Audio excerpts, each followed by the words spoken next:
Muito obrigado, professor Paulo. É um prazer, Laís, estar aqui junto com você. Sejam todos bem-vindos. E vai ser um prazer ter um diálogo com vocês hoje sobre esses temas tão relevantes para o nosso direito constitucional.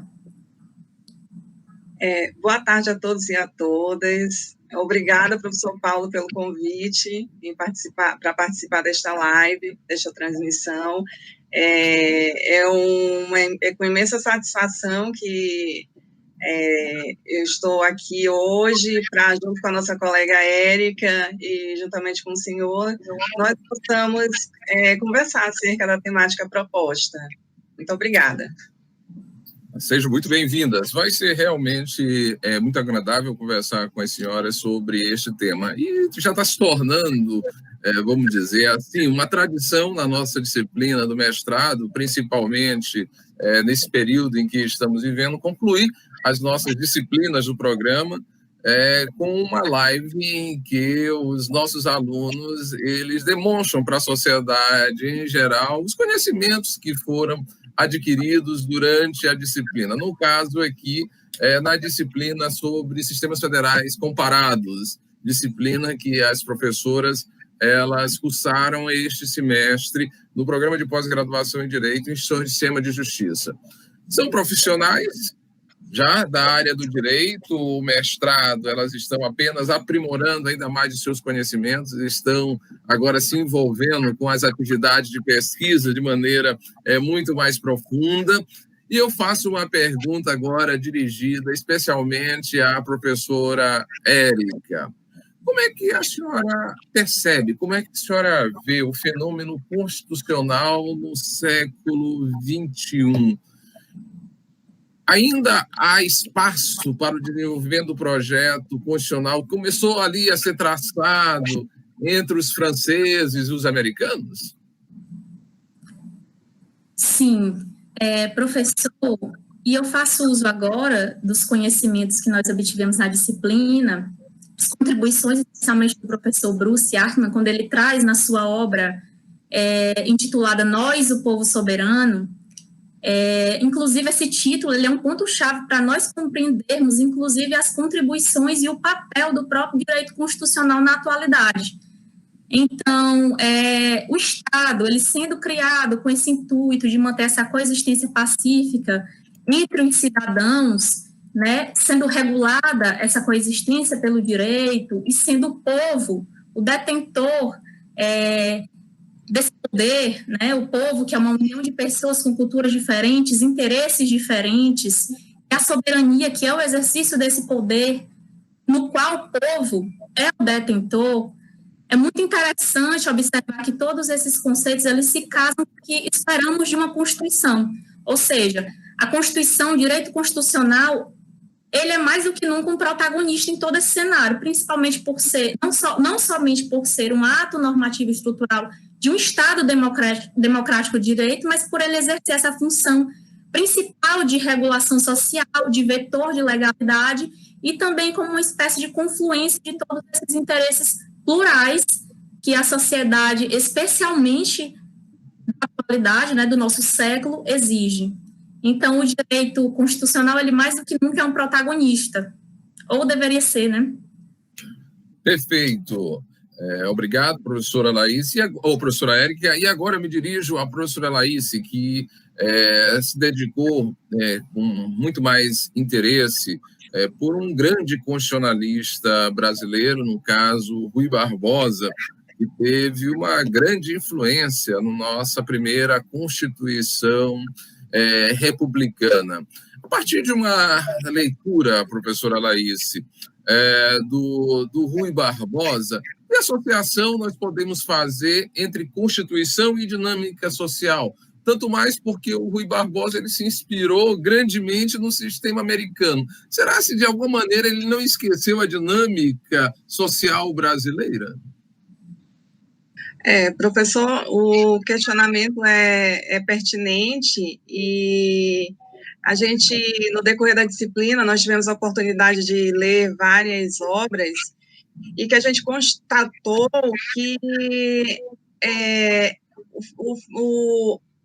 os modelos pré-existentes de constitucionalismo em determinados países que foram pioneiros, como o caso dos Estados Unidos, eles, às vezes, não é muito adequado você fazer a importação deles para uma determinada realidade, como no nosso caso, que nós temos uma realidade própria, né? E é muito complicado fazer essa importação, como alguns autores fizeram, autores de renome, e utilizar um modelo norte-americano, muitas vezes traz muitas problemáticas, traz algumas consequências por falta de adaptação, né? Por não ter como você adaptar, como se fosse perfeitamente, você não consegue fazer isso. Então, muito embora nós tenhamos alguns aspectos semelhantes aos Estados Unidos, mas a nossa formação, a questão do território é igual, nós temos grandes dimensões, um território de grande dimensão, tal qual os Estados Unidos, mas a nossa formação foi outra, a nossa cultura é outra, então tudo isso deveria ser levado em consideração ao se analisar a questão do constitucionalismo. E o Rui Barbosa trouxe muitos conhecimentos para a área jurídica, né? Como o senhor falou, ele foi um dos idealizadores da Constituição, da primeira Constituição Republicana de 1891, e ele levantou muitas questões na época, bastante, que até hoje são atuais e que deveriam ser estudadas. Nós deveríamos nos debruçar muito mais sobre elas, porque se mostram relevantes, né? E é isso, professor. Nessa questão dessa inspiração norte-americana, é muito complicado você trazer esse modelo e tentar encaixar na nossa realidade. Perfeito, professora Laís. Professora Érica, ainda retomando um pouco a nossa discussão, aí, já que a senhora trouxe o Bruce Ackerman, mas fazendo realmente uma abordagem em relação a esse momento difícil que estamos vivendo, a pandemia, o avanço acelerado, muito rápido das tecnologias, e com ela também correntes políticas intolerantes. Como é que a senhora vê a Constituição nesse contexto, os riscos que o texto constitucional corre, que o ordenamento constitucional corre diante desses movimentos políticos, seja de esquerda, sejam de direita, que colocam em xeque as regras de convivência estabelecidas pelos textos constitucionais? Professor, até um conceito muito interessante que Ackerman traz é o chamado diálogo constitucional, e eu acho que cabe aqui, dentro desse questionamento, porque ele chama a atenção para esse diálogo constitucional sobre o seguinte aspecto: esse diálogo, ele é resultado de uma ligação entre as pessoas e entre também um momento histórico, ou seja, ele traz que a Constituição, a maneira como a Constituição é interpretada, trata-se de um ato de determinação política, sobretudo, para além de o mero atingimento da legalidade, ou seja, ele traz que essa Constituição, ela define essa identidade político-constitucional de um povo. Isso é muito importante? Sim, é muito importante, até porque vivemos em uma sociedade plural, então trazer esse diálogo a nível constitucional é importante, porém, há de se fazer ressalvas, uma vez que, sendo a Constituição a lei maior de um Estado, ela deve ser guardada. Então, limites constitucionais, e nesses limites, o nosso Supremo Tribunal Federal, ele tem um papel muito importante, de modo a guardar esses princípios e o que a nossa Constituição traz em sua essência, apesar de sabermos que a nossa Constituição está viva, em constante atualização, passível de novas interpretações, mas há de se fazer com cuidado com cautela essas novas interpretações, até para resguardar a identidade, né, constitucional do país. Doutora Laís, eu sei que o Rui Barbosa ele não experimentou isso que hoje nós estamos vivenciando, esse avanço estratosférico, extraordinário da tecnologia. Ele não experimentou esses movimentos bruscos e muitas vezes oportunistas de sabotagem inconstitucional. De qualquer maneira, é um autor clássico. Será que o Rui Barbosa ele conseguiu antever alguns riscos que a Constituição sofreria? E que remédio, em caso de acontecer riscos, ele recomendaria? Não estou falando propriamente dos avanços tecnológicos, ou necessariamente da pandemia, mas riscos constitucionais de uma forma geral. Em geral, o que a senhora consegue identificar em Rui Barbosa para problemas que hoje nós estamos vivendo? Professor, a gente pode verificar nessa obra de Rui Barbosa, que é sobre a Constituição e os atos inconstitucionais do Congresso e do Executivo ante a Justiça Federal, alguns aspectos que ele coloca, como, por exemplo, o fato de que, como a gente observa nos dias de hoje, às vezes um poder tentando ingressar na esfera de competência de outro, e isso tem sido recorrente. Os nossos tribunais têm se deparado muito com essa situação. E isso já acontecia, já foi previsto por Rui Barbosa, na época, lá em 1892, ele já ingressou na justiça, pleiteando direitos individuais previstos na Constituição, que foram, segundo ele, violados, exatamente pelo exercício irregular dos poderes conferidos pela Constituição, por parte tanto do Poder Legislativo quanto do Poder Executivo. Então, nessa situação, é possível se dizer que ele era um grande defensor assim, da questão do controle de constitucionalidade, principalmente pelo fato de que a nossa Constituição, as Constituições escritas, elas precisam ter um mecanismo de proteção, e isso também é inerente ao próprio sistema federalista que nós aderimos e que, por exemplo, os Estados Unidos também aderiram. Ela precisa ter esse mecanismo de proteção, e o Poder Judiciário ele surge nesse cenário para atuar no sentido de defesa, de colocar no lugar, diria assim, colocar no lugar os demais poderes, não como ele não aparece aqui, isso é importante que se diga, porque, inclusive, o Rui Barbosa destaca esse aspecto, que ele não aparece como um superpoder. Ele não é detentor de toda a sabedoria do bem e do mal, não é isso.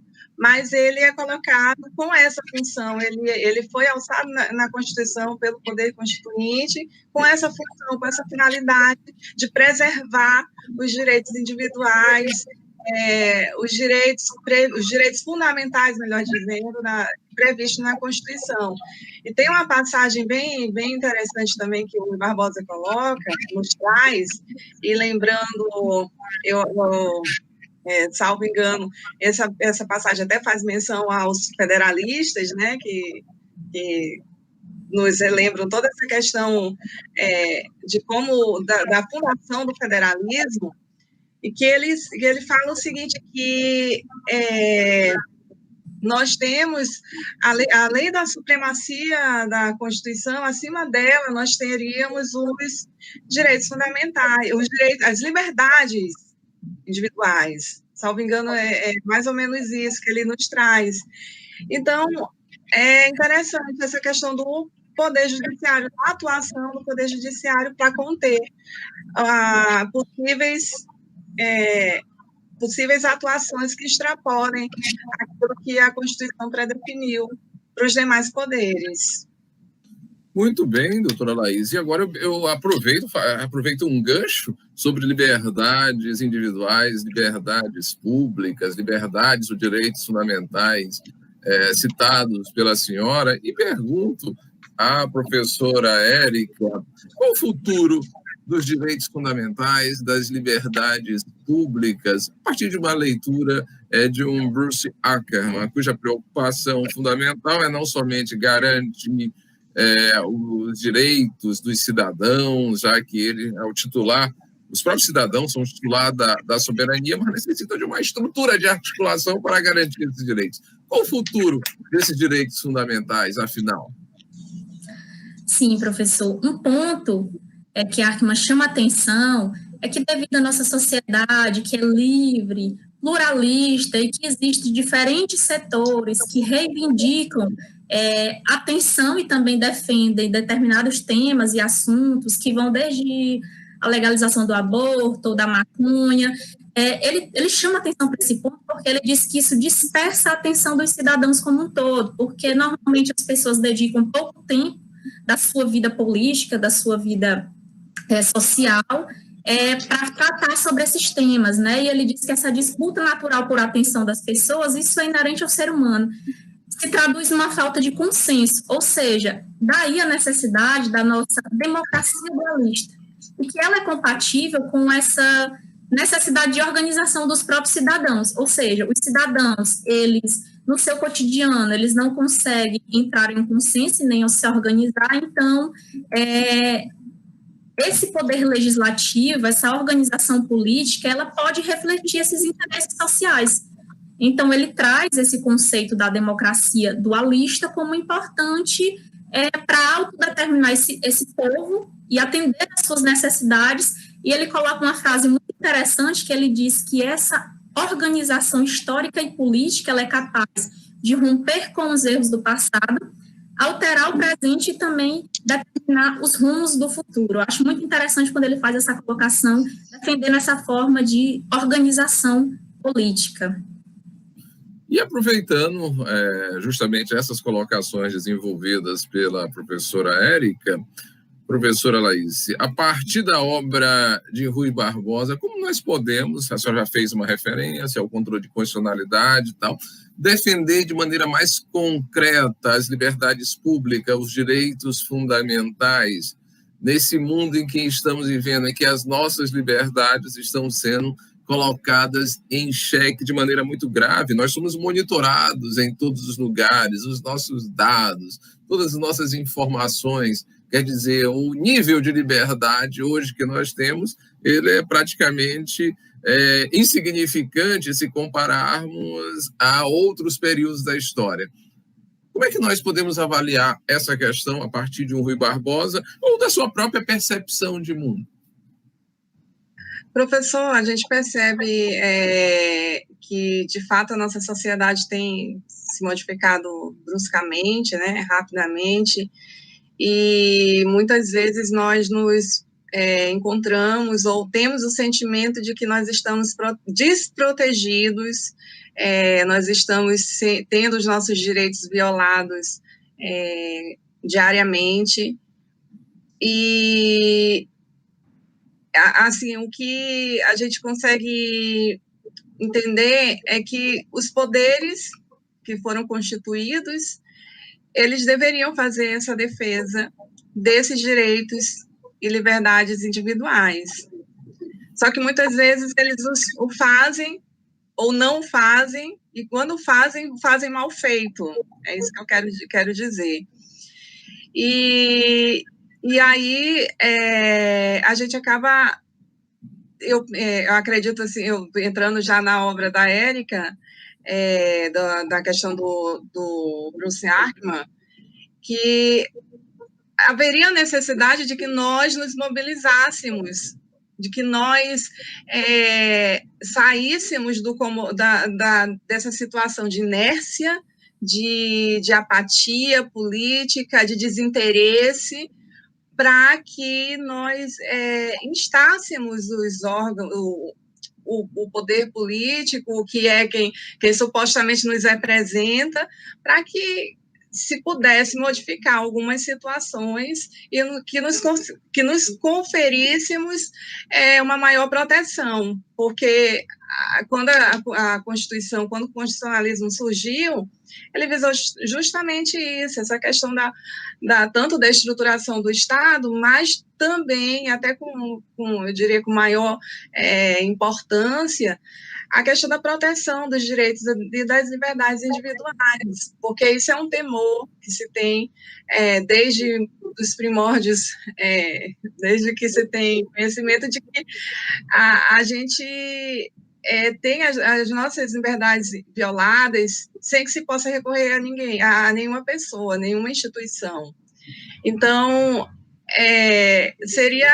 ao meu ver, seria esse o recurso, um recurso de mobilização mesmo da população, daqueles que tivessem interesse no verdadeiro.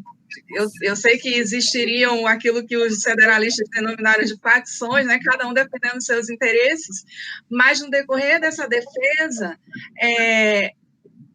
o Bruce Archman até fala que no decorrer dessa defesa de interesses, vai se chegar a um ponto comum.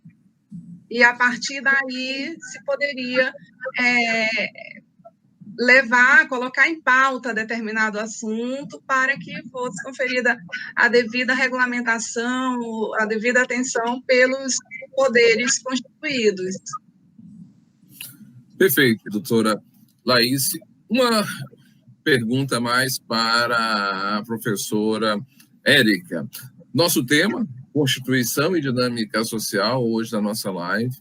E eu vou tentar inserir a questão da dinâmica social, obviamente, com esse cisne negro, que eu vou chamar de pandemia, que tem, obviamente, provocado transformações nessa dinâmica social. Qual é o futuro da Constituição diante desse quadro? O que a senhora consegue antever para a Constituição diante desse quadro de pandemia, cujas consequências ainda não são todas previsíveis? É um cenário ainda muito incerto e, ao mesmo tempo, bem subjetivo, porque nós temos vários direitos constitucionais sendo violados e o Estado tendo que surgir como um garantidor, como de fato mas há suas limitações. E um ponto interessante, só trazendo para a nossa discussão aqui que Laís mencionou sobre a contribuição de Archman, realmente ele coloca, né, essa necessidade de... ele faz uma relação entre a revolução, o passado revolucionário do povo e a influência na Constituição. Ou seja, ele diz que essa projeção do que ele chama de futuro constitucional, ele passa por essa mobilização popular forte, na história, por meio de revoluções, inclusive utilizando a força física, mas hoje é possível nos utilizarmos de novos instrumentos. Isso me chama atenção, professor, para uma situação atual, né, que, do ponto de vista de direitos individuais. Por exemplo, no que diz respeito à violência contra a mulher, vou trazer um paralelo já aqui para a realidade, uma área sobre a qual estudo de forma mais específica. Por um lado, a Organização Mundial da Saúde, ela coloca que as mulheres têm que ficar em casa por medidas de prevenção à saúde. A OMS, ela também coloca que a violência contra a mulher é um problema de saúde pública. E os dados trazem hoje que os casos de violência contra a mulher aumentaram durante a pandemia. Então, houve aí um problema de gerenciamento no que diz respeito a direitos. Houve até, eu não diria um conflito de direitos, mas direitos que estão sendo atingidos e o governo, o Estado, ele não tem ainda uma solução para isso. Ou seja, a mulher, ela estando em casa, ela encontra-se protegido da Covid-19, mais protegida, digamos assim, porém, com relação a esse outro problema, que também é um problema violador de direitos, o Estado, ele não consegue alcançar, porque ele não consegue alcançar essa esfera privada nem em tempos normais, digamos assim, quem dirá em uma situação como essa. Então, há essa necessidade de se avaliar esses novos destinos constitucionais, mas, como o professor falou, ainda é um terreno muito incerto, né? Carece, inclusive, de estudos acadêmicos a esse respeito, porque na verdade, não são problemas novos, são problemas que já ocorrem, não só esse que eu citei, mas outros, em que o nosso Estado, em que a nossa Constituição tem que lidar, e com a pandemia eles só se fortaleceram, digamos assim. Então, a alternativa, eu vou até puxar, digamos assim, trazer essa responsabilidade para nós, acadêmicos, até certo ponto, porque estudarmos esses fenômenos, digamos assim, é muito importante para tentarmos buscar saídas para isso e também dar as nossas contribuições. Então, eu acho que entender esses fenômenos já é um primeiro passo para que nós possamos trazer saídas, apontar saídas ou pensá-las para todos esses fenômenos e violações de direitos que ocorrem, não só nessa nova situação que nós estamos vivendo, mas que já nos alcançam desde sempre. Perfeito, professora Érica. Aproveito um pouco da sua fala para formular aqui a nossa última pergunta à professora Laís. A pergunta é no mesmo caminho, Constituição e dinâmica social. Então, a pandemia, ela trouxe uma série de problemas, alguns nós já conseguimos visualizar. Problemas de natureza econômica, sanitária são evidentes, obviamente, problemas em termos de mercado de trabalho, problemas de violência que são ocasionados, como citado pela professora Érica, de violência doméstica, que tem se ampliado. Qual é o futuro, professora Laís, que a senhora consegue diagnosticar, perceber, identificar para a Constituição diante de tantos problemas que já são visíveis e diante de tantos problemas que ainda surgirão e que nós não conseguimos ainda identificar? Professor, eu acho que problemas o constitucionalismo sempre enfrentou no decorrer da sua história, desde o seu estabelecimento, e a gente pode perceber isso, a gente não deve ignorar o passado histórico, tudo aquilo que já aconteceu. Esses fenômenos são importantes para que a gente consiga